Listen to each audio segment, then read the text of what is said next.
কাঁচামরিচের বাজারে আবারও অস্থিরতা দেখা দিয়েছে। মাত্র 2 দিনের ব্যবধানে কেজিতে দর বৃদ্ধি পেয়েছে 250 টাকা। সরবরাহ সংকটে দাম বাড়ছে বলে জানায় ব্যবসায়ীরা। কয়েক মাস ধরে কাঁচামরিচের বাজারে চলছে উত্থান আর পতন। দুদিন আগে গত বৃহস্পতিবার রাজধানীর খুচরা বাজারে কাঁচামরিচের কেজি বিক্রি হয় 130 থেকে 150 টাকা।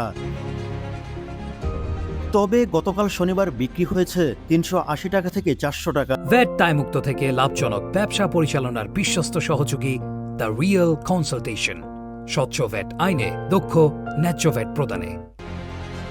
এদিকে ব্যবসায়ীরা বলছে শিক্ষার্থীরা অসহযোগ আন্দোলনে ডাক দিয়েছেন, এতে পণ্য আসা কমে যাবে। এজন্য পাইকারদের কাছে যে মরিচ ছিল তা বিক্রি করা শেষ। পাইকাররা এই সুযোগ কাজে লাগিয়ে দাম বাড়িয়েছেন, ফলে অনেক খুচরা ব্যবসায়ীরা দাম বেশি থাকার কারণে মরিচ না কিনে ফিরে যাচ্ছেন।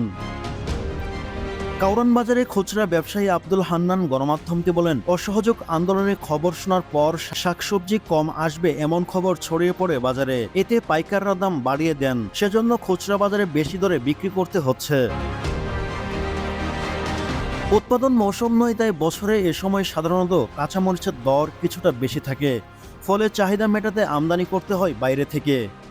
তবে পরিবহন চলাচলে বিঘ্ন ঘটলে তা দামে প্রভাব বিস্তার করে। এছাড়া শিক্ষার্থীদের চলমান আন্দোলনের মধ্যেই গত মাসের মাঝামাঝি সময়ে মরিচের কেজি 400 টাকা থেকেছিল, এরপর ধীরে ধীরে তা কমে আসে।